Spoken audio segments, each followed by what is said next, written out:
Hey guys, for today's video, this was highly requested on Instagram. I took a poll and this won by far. So keep watching if you're interested in seeing how we did this transformation.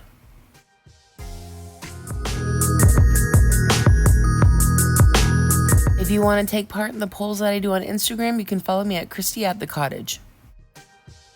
Okay guys, here's my clients before, and then this next little clip I'm going to go over what we'll be doing in the service, but I'm also going to be doing a price breakdown. Okay, so my client that I'm doing right now, the last time that we did her hair, we did a little bit of a darker root, and she said that she liked that it didn't really grow out harshly, obviously, because it was demi and it kind of faded. So she's very rooty, but she wants to stay rooty. Just bring the blonde up, probably like to this area. So I think when I do her roots, I'm gonna have to do like probably Agora Vibrance, and then we're gonna go through and do her blonding, and I probably really shouldn't even get into like the root and all that stuff yet, just because we're not at that point in the service. But you guys know how I jump around. So right now we're going to lighten her up all over. I asked her, because these services, because we're doing like basically a full blonding service, root, shadow, lots of toning, all of that stuff. I just said, because I know these services can get kind of expensive, you know, $300, $400, however much. I asked her, do you have a price range that you want to stay within? And she said no. So that's a way to go about pricing when you get into these services, because I know a lot of people have a hard time like charging over 200 or $250 because you're kind of afraid to bring it up. So just even before you get to the end of the service, at the very start of the service, throw it out there. These services get to be like $400 potentially for how much hair you have, the length, how much bleach we'll have to use. Is there a price range that you want to stay within? So if they tell you like $200 or nothing over $300, then at least you know what they're comfortable paying, and then you can gauge like how much of an application you do, or how much blonding you do, or maybe you just do, you know, a partial instead of a full, that kind of thing. So that's one way to not have to be worrying about pricing and how much are they going to be okay with paying, or they can be mad, or all that stuff that we stress out about. So right now we're just going to get into the blonding part of the service, and I'm going to use my Schwarzkopf Blonde Me with 20 volume and Olaplex. And I know some people say like don't use Olaplex with Schwarzkopf because it already has like a bond enforcer. I personally have never had any problems using Olaplex with it. I kind of feel like it's double protection. I don't know if that's accurate or not. That's just how I feel. And I've never had a problem with it being added. But the times that I have not added it, I wish that I did. So, anyways, just gonna say that because people ask a lot sometimes. So, Schwarzkopf Blonde Me with 20 volume and Olaplex is what I'll be using to do her lightening service. And the reason why I'm choosing to use Schwarzkopf bleach is because I like how fast it lifts, and because she has so much hair and it's so thick and long, whatever. I like how quick this lifts, and I know that it's not gonna like take all day. So, okay. So here's what I'll be using to lighten her hair. My Schwarzkopf, I love it because it has a lot of great lift. And I have that 7 volume out in case I thought maybe I'd use it to run through the ends, but I didn't end up needing it. Here's my client's before again. One thing that she said that bothers her the most is the warm tones in her hair. So we're going to take the same formulation that we do with the root shadow, and eventually after I do my bleach application, we're going to go through and paint through those pieces that are left out, and we're going to run the dark tone through that to kind of cancel out the warmth. Because we're doing a full application today, and I know sometimes I like to start right along the hairline at the front of the face, but because she wants a darker root and she wants it to kind of go down a little bit further, she doesn't want any brightness right at the top of her hairline, so I'm not going to start there today at all. So that's why I'm going to be starting in the back, and we're going to start at the nape of the neck, and I want to try and brighten it up as much as I can back here, so we're going to do a full application. And even though she wants it to be kind of rooty, I want to still bring the bleach up pretty high. That way it kind of helps give the root shadow a little bit more dimension. I understand that a lot of people want like a nice darkness at the roots, but I feel like that doesn't necessarily mean they want it to be just like a harsh dark root. And I feel like if you go through and bring the blonde up high enough, then when you go through with the root shadow, it kind of gives it a little bit of a softer dimension, and you can kind of see the lightness just very softly through the root shadow. So it kind of breaks it up a little bit more, and I feel like that looks a lot better than just slapping on the root shadow and having just a lot of dark roots. Like breaking it up so it has like some really soft pieces through the root shadow looks really good. And also it will fade out a little bit. So when the root shadow starts fading out, that highlighted spot will kind of start showing through a little bit more. And then they'll feel like their brightness is up a little bit further, and they won't feel like they have to come in as soon. So that's a plus also for the client, because they get more longevity out of the color service versus if you just did the highlights, you know, all the way down through like the midsection of the hair, because you wanted the root shadow to be pretty, you know, dragged down pretty far through the roots, then they're going to feel like their blonde is so far down by the time the root falls out. So I like taking it up a little bit further, even if you're going to cover it up, just because it's going to add that dimension. And then also as it fades out, they're going to still feel like they have a nice brightness further up on the hair than basically looking like an ombre at that point. So that's why, even though we're covering it up, that's why we're still going up a little bit higher.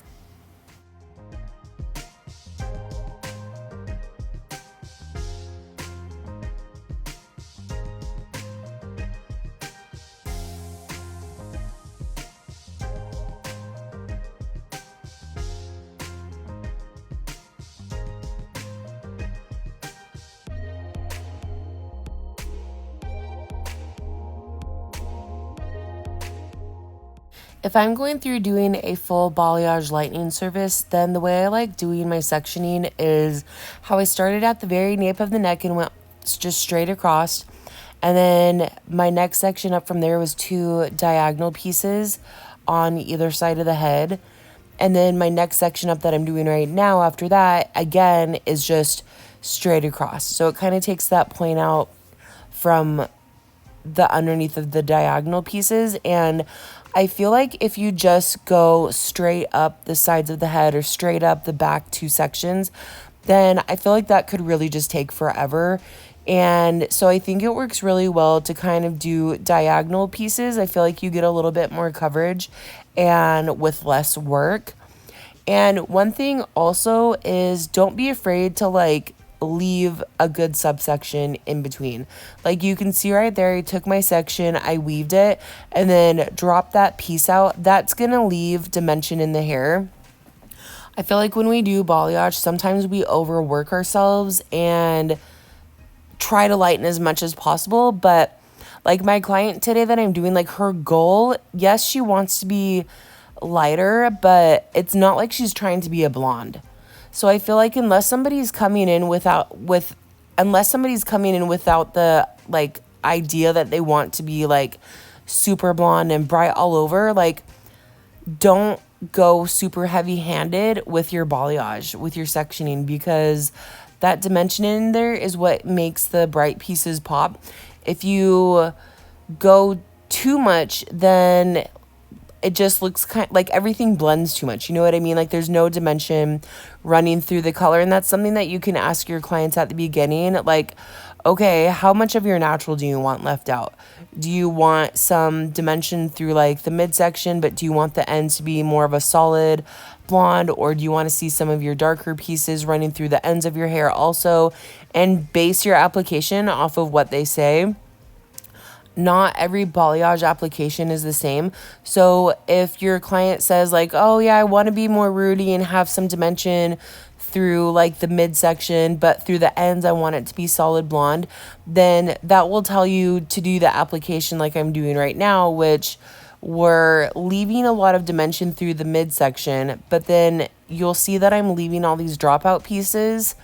When I go back through after I'm done with my application up to her roots, then I'm going to go back through and do the application through her ends, and I'm going to pick up those pieces and paint through the ends to make sure that those brighten up too.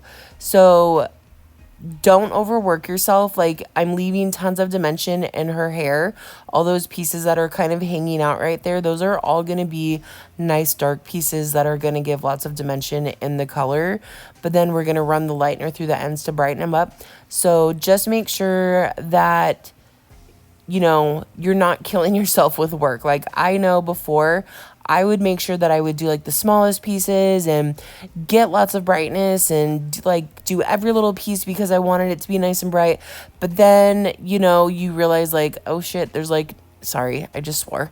But then you realize like, oh crap, there's like not any dimension in the hair and she's like too solid now and she wanted more depth or whatever. So just be careful to like not overdo it, like leaving less blonde, leaving more dimension in the hair sometimes is what makes the color stand out a little bit better. So just keep that in mind. So here you can see now that I've applied like everything at her root area, and I'm doing some pretty big sections. Like, I'm not taking fine, tiny little weaves. If her goal was to be like very ashy, very light blonde, then I probably would have taken smaller sections. I probably would have done a lot more like finer pieces, a lot softer of a weave, not such thick pieces of balayage. But because that's not our goal, I feel like I can take larger sections and you know, just get the work done a little bit faster without having to be super meticulous. Not saying that like the color's not going to turn out good. It just means that if somebody wants to like, you know, have a root shadow and then fade to like blonde through the ends, but not necessarily like icy white blonde, like that is two different categories. Like, having blonde hair versus like icy white hair are two different stories. So yeah, just make sure you're leaving that dimension, paint through the ends, and make sure that you're not overdoing it, because that's where you get in trouble. I've done it before. Don't overdo it and then regret it because now the client wants you to go back through and add more dimension in. Okay, so I'm just going to finish painting through the ends here, and then we'll move to our next section.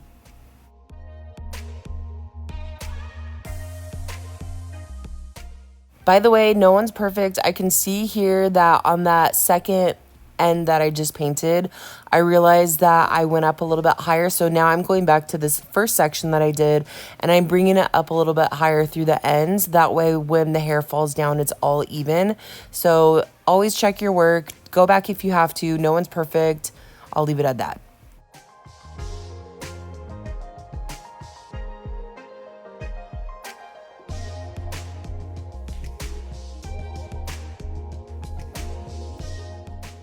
Okay, now that we're getting to the top section of the head, I am going to become a little bit more meticulous with my work here. I'm going to be taking a little bit smaller sections. I want to make sure that everything is just perfect. You can get away with a little bit more through like the underneath of the hair, but now that we're at the very top, I want to make sure that everything is just right. So you'll see that my sections get a little bit smaller. I'm kind of getting the foils in a little bit closer together. I'm not leaving as big of subsections, whatever. So also my weaves are going to be a lot smaller too, because I want to make sure that we get that brightness that we need. So you'll see here that my section is much more thin. You can see through it a little bit better than the section through the end of the hair. So, again, I'm going to be following that kind of diagonal, then straight across, then kind of working my way up through the top. That way I can make sure wherever the hair falls, she has that nice coverage of brightness. And then when we go back through and do the root shadow, also, she's going to have some really nice subtle dimension too. So we're just going to finish this little top section here.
I don't know if you noticed just how much thinner this little slice is here. Even these, I feel like, are the detail parts of the service and what really makes the hair stand out.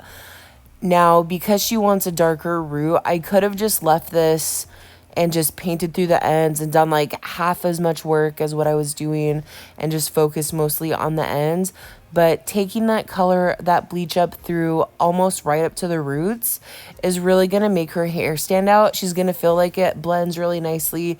She has tons of dimension. Even if it is a darker root, she's going to feel like she has lots of dimension within that root. So doing these finer pieces is what's really going to make your work stand out, because yeah, we could have just made the work easy. We could have done minimal work and probably still gotten away with charging $400 for the service. But is she going to come back? Is she going to be impressed by the hair that she has? Are other people going to love her work and ask her where she got it done? No, probably not. So doing these extra steps and these extra fine pieces and extra detail work within the hair is going to really make it stand out and keep your clients coming back. But then also it's going to make other people stop and ask them where did they get their hair done. I had a new client come in and she told me, she's like, oh, I saw somebody with really pretty blonde hair and I asked her where she got it done. And they said, oh, Christy at the cottage. And then a few days later, I asked somebody else on the street, like two random people on the street that you don't even know, stopping them. Oh, I like your hair. Where'd you get it done? Oh, Christy at the cottage. So she's like, okay, I need to book an appointment with this person. So that's the kind of stuff that I'm talking about. Like, the work that you do, are you doing enough fine detail work that's going to make the hair stand out so much more that people are going to want to stop your clients on the street and ask them where they get their hair done? If you're trying to build your clientele, like that's the stuff that you really need to pay attention to, is not just doing them like hurrying up and like just getting the service done and doing the application. Like her application I'll go over at the end of this video, but her application, like her service took 2 hours longer than I thought it was going to. So she was booked out a specific amount of time. Luckily, I had a client no show, and then I had to like reschedule and push my next client out even further. But like that's the kind of stuff, like don't just slap your color on and do the least amount. Like do work that's going to stop people on the street and ask them like, where did you get your hair done? So doing all these like finer pieces where you need to. If you need to get away with like, you know, the underneath part, we ended up like doing some bigger sections or whatever. But like up here at the top where I'm really paying attention, I'm really making sure I'm getting those detail fine pieces in there. I'm really making sure that I'm getting really nice and tight up in the root area to give her that dimension. So make sure that's the work that you're doing and that's the kind of detail that you're paying attention to. Okay, I'm actually going to do a video on this, but enough people have reached out to me and said, oh, I can't get my back comb from falling back into the balayage. So look here that I'm pushing it so tight up into the root, and I'm pushing the back comb beyond the foil. I'm really trying to get it out of there, and I'm like tightening it up super tight up into the root. And then I back combed her ends all the way out of the foil. And so that's one way to prevent your back comb from falling down, is from pushing it beyond the foil line, and it kind of like tucks underneath the foil. And that for me has helped. So I'm going to do a video on this, but I just figured I'd kind of throw this in there for you guys just ahead of time. So if you guys are interested, like if you really, really want me to do that video, I'll try to get it out sooner than later. So let me know in the comment section if that's something that you guys really want to see, or if you're like, whatever, I don't really have a problem with my back comb.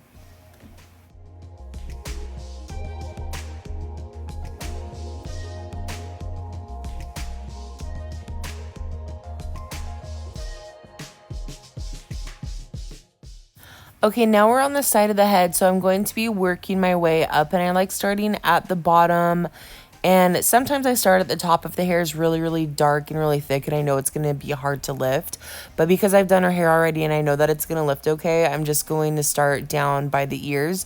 So I'm still doing that diagonal and working my way up the sides and then going back through and lightening through the ends. I am going to take it a little bit higher around her face just because I want it to be a little bit brighter around her face and go up a little bit higher. And then I also like flipping back and forth on my section. So you saw that I just did the one side, and then I'm going to go through and now I'm doing the other side of the head. And part of that is because I want to make sure that I'm staying even and balanced on both sides. Like, it's impossible to remember. Like, I don't do the same weave or the same slice or the same subsection every time, and I feel like if you go through and do one whole side of the head and then go back over and do the other side, like, you're not going to match that up perfectly. So I like going through and doing one little section and then flipping to the other side, doing that section, and then doing another section on this side, and then going back and forth, and so on and so forth. And that's gonna help me make sure that, you know, did I paint all the way through the midsection, or did I just paint the very tips of the hair, or how far up did I bring my balayage this time? So that's why I like going back and forth.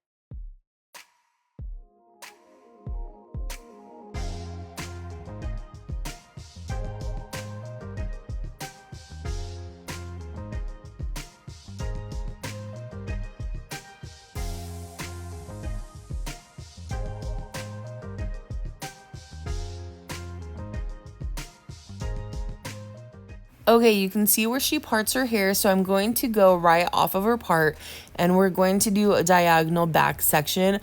Again, she doesn't necessarily want like a big money piece or anything, so I'm not worried about, you know, taking the foils directly up to her hairline and making sure it's nice and bright all the way up to her roots. She does want to be brighter around her face, but not necessarily like when I go through and do my hairline foils where I paint directly up to the roots and everything. She really wants her hair to be able to grow out and be soft and subtle and not worry about having a harsh line in like, you know, a month or whatever. So that's why we're going to kind of do it more diagonal off of her center part. So that way the brightness is going to be there, but it's going to kind of fall underneath the rest of the hair. So that's one way to kind of get it nice and bright but still subtle, is kind of doing it diagonal underneath the hair where it's going to fall versus going straight across the hairline where the part is. That's going to be more of a defined money piece. So if somebody wants it more bright, then go straight across the forehead and do like 3 foils back to back. If somebody wants it more subtle, then kind of do it diagonal off of their part where it kind of falls underneath the hair. So that's a little tip also for different types of money pieces depending on what the client wants.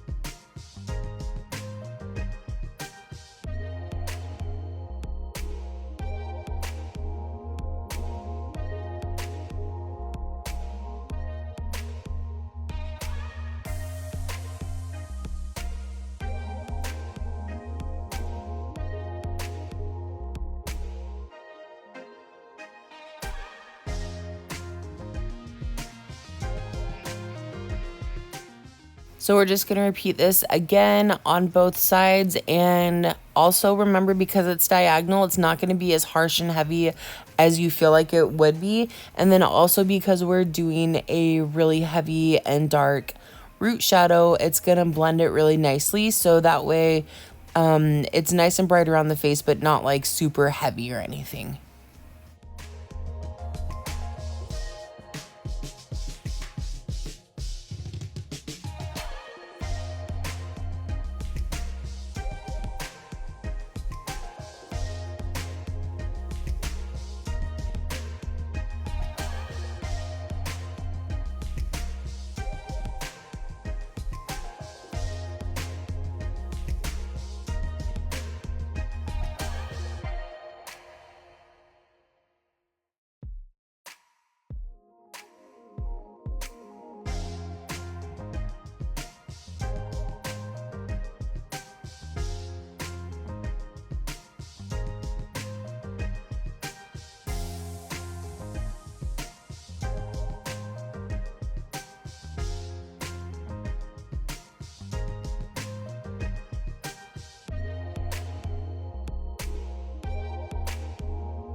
Okay, we're just gonna finish up here by taking these pieces, and you can see that I'm kind of doing more diagonal, like painting more diagonally.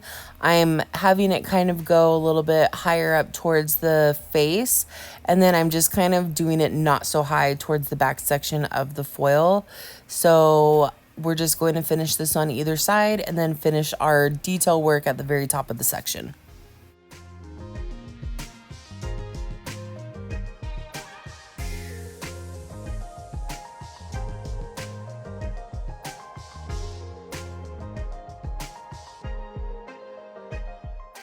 I've been liking doing this lately, is doing a larger triangle section right after like the diagonal like face framing foils and pulling it over directed forward towards the face and then back combing it and weaving it, and that's going to create kind of a natural blend towards the back. So she's going to be a little bit brighter towards the front of the face, and then when all of this is combed out and parted, it's going to have like a nice very soft gradual like angle of brightness going towards the front of the face, and then it will softly get a little bit darker towards the back. And so I've really been liking doing that. I feel like it helps just create a little bit softer and more subtle of a blend away from the money piece towards like the back section of the head. So that's something to try out also.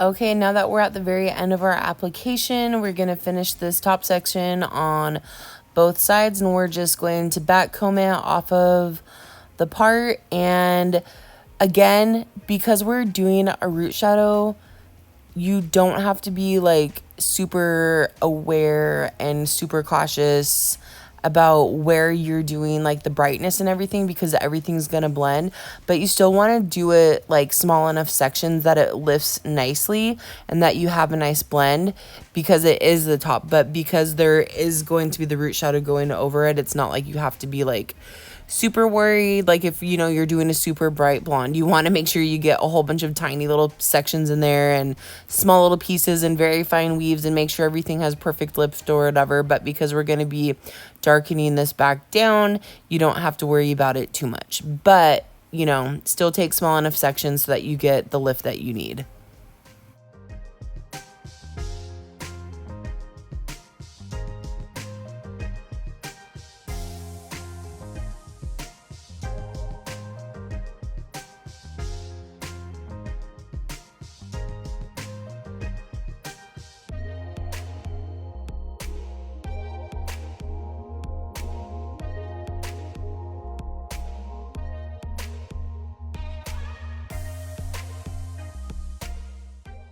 Okay, so here's the full application, and you can see all of that hair that's kind of hanging out. I'm eventually going to go through and we're going to paint through those ends to add more dimension and to kind of darken it up and get rid of the brassiness. So I don't like placing my clients under the dryer. I feel like that can be damaging. So what I like to do is blast them with the blow dryer and then put a towel on top to keep the heat in. Okay, so my client, before, she was talking about how she felt like her hair was so brassy and how she wanted to do her roots a little bit darker than what they already are. And I feel like her hair is already kind of dark, so I don't know how much darker she's wanting to go. I also know that I said we were only going to bring the blonde up, you know, to this area, but when I was doing her blonde, I feathered it up pretty high into the root area. And that's because, have you ever put a demi color on and you just feel like it doesn't stick, or it just doesn't hold, or you feel like you have to do almost like 3 shades darker for it to actually like show up? So that's why I went through and feathered up a little bit higher into her root. That way it kind of breaks up her hair a little bit more, and gives the color something to hold on to. One way that they described it in beauty school was saying, like, what holds more? A sponge that has never been used or a sponge that's already been used? And the answer was a sponge that's already been used because it's more porous. So I feel like if I break up the hair a little bit more and kind of just rough it up a little bit, the demi will have something more to hold on to. And I'm going to be using the Schwarzkopf Agora Vibrance. And I like it because it really tones the hair back down. Like, it really does a great job of canceling warmth, so that's going to be really good for her brassiness that she has. And also, it's not a transparent toner. Like the Paul Mitchell, the Demi, I feel like that's really transparent. Like, you can kind of see through to the highlights, which is fine if that's what somebody wants, and sometimes I use it because of that. But when I really actually want to get good coverage, I'll use Agora Vibrance. And so because we're kind of lifting through the roots, but she doesn't want it to be blonde up in the roots, that's a good reason to use this, because it will kind of like tone it back down, but it will hold a little bit better. So because she wants to be kind of ashier and no warmth in her hair, and I did tell her that she's probably going to have some warm a little bit because we're not, going to be able to color through every bit of the warmth that we're leaving out.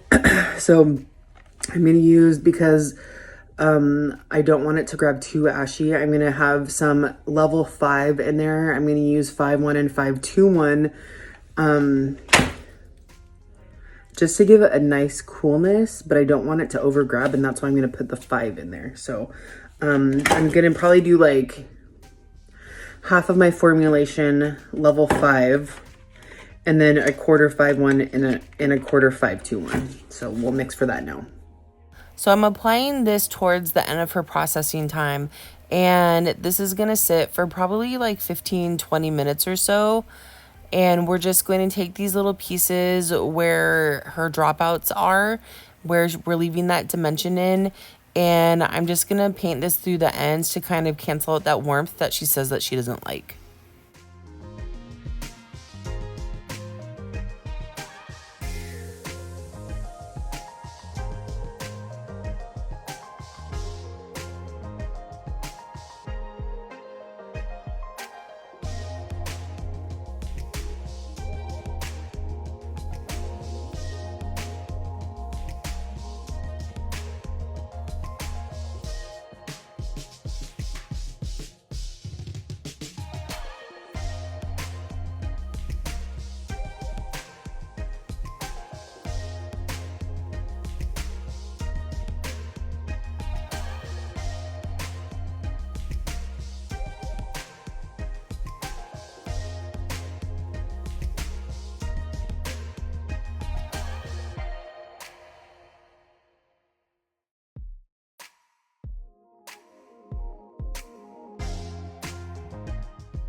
Okay, we're pulling her foils out now, and you can see that she got nice and light. There is a little bit of warmth that we're going to tone out, and then also when we apply the root shadow, that will kind of mask that and cover that transitional area out.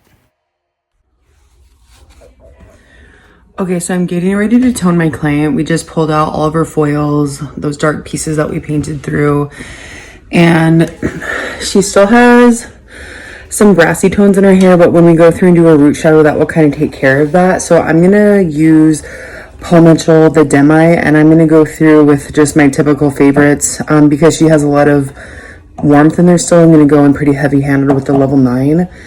So we're gonna do like 10 PA, 9 PA, 10V, and maybe a little bit of rose gold just for those super bright pieces through the ends. And the rose gold is just good at helping fill the hair a little bit so that it doesn't overtone and overgrab. And you know, when you do like an ashier tone, sometimes it turns very gray or very ashy or whatever. So just adding that little bit of gold in there helps prevent that from happening. So I think I'm gonna do half and half, like half level 9, half level 10, but I'm gonna do probably like a quarter 9V, a quarter 9 PA, a quarter 10V, a quarter 10 VA. Did I say that right? Okay. I've already toned her and washed her out, and now we're going to go through and apply the root shadow. And one of the reasons why I like toning for the blonde beforehand is because whatever is left behind that's still kind of brassy, this will allow me to go through with the root shadow and kind of drag it through any brassy areas that are left behind. So that's one benefit to toning before doing a root shadow, because a lot of people ask me like, why do you tone before the root shadow? Like, why don't you do the root shadow first and then go back through and do the toning?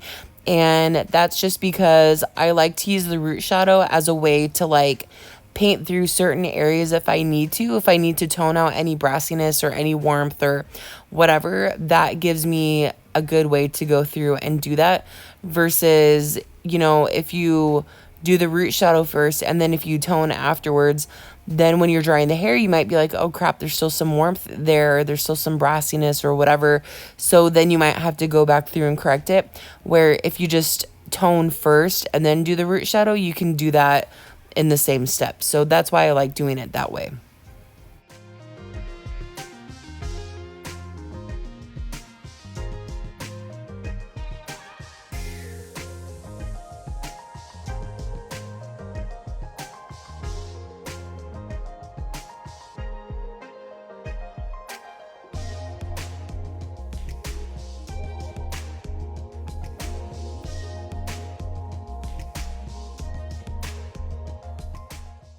One way to do the root shadow is make sure that you're combing through all the way through the ends. If you want to make sure that you have a good blend, one thing that I see people do and it makes me cringe is they take the comb and they only comb it through like really quickly. They'll comb it through like 5 times through like the midsection or just like a few inches down from the roots, and they don't drag it all the way through. And I feel like what happens, and I've learned this from experience, is if you just do like a few inches of dragging the comb down, then all that product is going to stop where you stop dragging the comb down. And I'm not saying that if you follow through the comb through the ends of the hair, you're not dragging the color through the ends of the hair. But what it is going to do is slow, like very softly feather through like the midsection. You're not gonna notice like all this dark color through the ends or even the midsection. It's just gonna make sure that it blends really nicely through the ends of the hair and you have a nice gradual blend versus just stop combing a few inches and now you're dragging all that product right there. You're gonna get a heavy line like straight across from where the comb was. So just make sure that you're combing it through everywhere. Use the wide tooth end of the comb because you don't want to like actually strip the product off with the finer tooth and drag it down too far. But watch when I comb it through, like it's not really dragging it through the ends, it's just kind of blending it a little bit better. So that's one thing that I like to do, is to just drag it all the way through with the wide tooth comb. And I know some people use like the wow comb. I don't have that. I know it has like a little roller on it. I'd like to try it. I just haven't actually gone out and got it yet. So, yes, make sure that you're just dragging it all the way through and combing it down to get like the perfect blend. And then you'll see when I'm done with my application all over, I'll kind of take the root shadow color once everything is combed straight down, and then I'll just kind of take it on the very top section and just kind of swipe it here and there. That way I get little like dimensional pieces throughout the hair, and I kind of like the way that looks. It kind of just brings a little bit more dimension back to the hair, just really soft and subtle.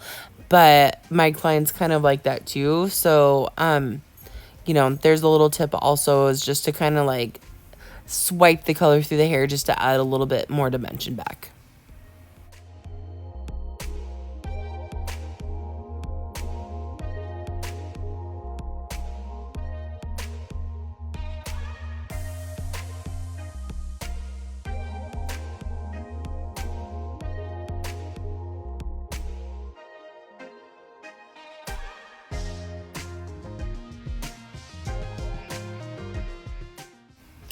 Okay, so now we're going to do at her money piece area. Money piece, not really money piece. We're just going to tap the root and just kind of drag it down a little bit. You can see that some little area got a little bit too heavy on there. I think it like sat there for too long from when I applied the other color. So just take your water bottle. It hasn't really sat long enough to like process and actually like stay there. So just spray it out, and or get like a clarifier spray if you need to, and just like any little oopsies that you have, just spray it out, rub it out, and it will come out immediately. Like especially if you're not letting it sit there. So don't worry about stuff like that. Just take care of it when you see it, and then everything will be fine.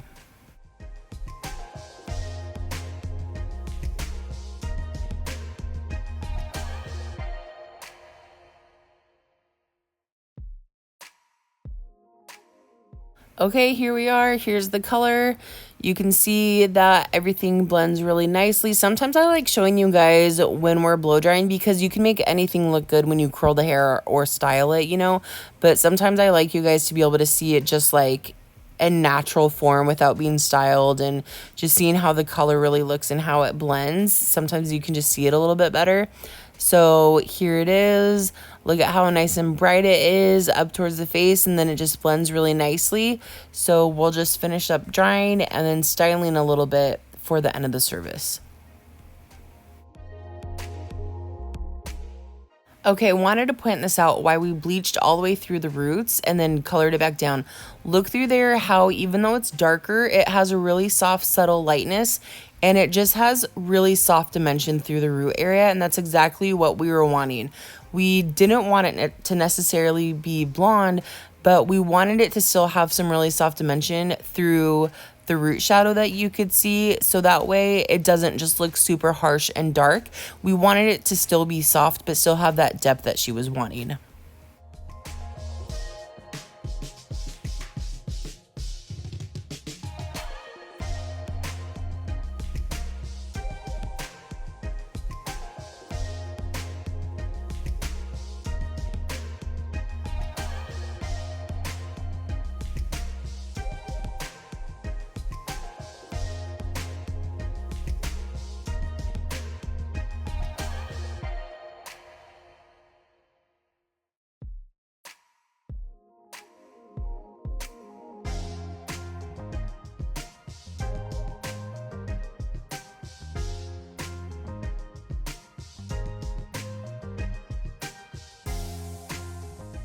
Oh, by the way, people always ask me where I got my curling iron. For one, it was for my boyfriend, for my whatever birthday or whatever. Thank you.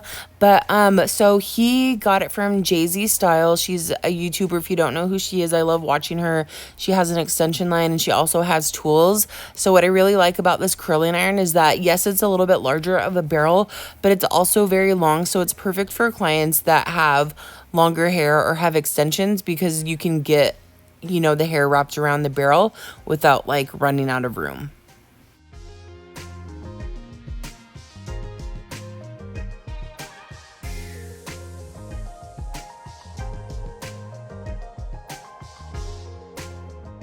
Look how pretty that is. Look through those roots, how it just very softly has those little pieces of brightness going through the root shadow. That is exactly what we were wanting. We didn't want it to be just like a harsh, dark root with no dimension. It's dark. It still is really soft and subtle with little pieces here and there kind of breaking through it, but not like blonde or anything. It just has really soft dimension, and I love how it turned out. I think it turned out so good, and I love doing a root shadow that way where you can still have a little bit of dimension going through there. So here's her before again, and then here's her after. Lots of dark roots. It's definitely a lot more cooled down. We got rid of that brassiness that she was not wanting to have in the hair, and she still has some dimension through the ends. She's not like too subtle, or she's not too bright of a blonde everywhere. She still has really soft, subtle dimension. So she was really happy and pleased with how this was. So thank you guys so much for watching. I hope you guys like this video, and I'm trying to throw some extra little clips in there of the hair because people say that I don't leave enough of the after product in. But here's also a little price breakdown that I'm going to leave you guys with at the end of the video. Hey guys, so my client just left and I wanted to kind of go over a price breakdown for you just because I know not a lot of hairstylists talk about it in the industry, and I feel like it's a door that should be opened a little bit more. And I even get people in my comments sometimes be like, oh, you shouldn't talk about that, but I really feel like it kind of needs to be talked about, especially for people that are watching that maybe are clients. And I get a lot of clients that message me and be like, oh, I don't do hair, but I watch your videos and I didn't even know that it took that much time or effort, and like their expectations, you know, are different, and so they're glad to talk about it. So just for a breakdown, her service took a lot longer than I thought it was going to. She booked online, and I had somebody that was supposed to come in at 1:30. Clearly I was not going to be done at 1:30. So I had to call my client and scoot her back a little bit. Thankfully I didn't have a third client or anything. So her service actually took like 2 hours longer than what she booked for, because she booked online. And that's what's kind of hard. It's like people will book for a dimensional color, but they're not booking for the toner, the haircut, the root shadow that they want, which adds extra time onto the service. So that's what makes it kind of hard. So anyways, so in total her service was like 5.5 hours long, and her total service cost was $450, and that included like a full balayage, probably 4 extra bowls of bleach with Olaplex, the equivalent of like 2.5 toners for how much hair she had. The combing out process took a while. Then we had to go back through and do a root shadow, let that sit, then go back through, wash her hair again, comb it out, just dry it, cut it, everything, style it. So the whole service was 5.5 hours. So $450 for that. And when I first asked her before the service, like, do you have a price range you want to stay within? She's like, nope, just do whatever. So I wanted to go through when services take long like that, and I'm like, I don't know, like, I know how to charge and like break down the price, but I want to make sure that I'm being like fair to myself, because you know we all undercharge. So I took my calculator and I just tried to find like what my hourly charge would have been. So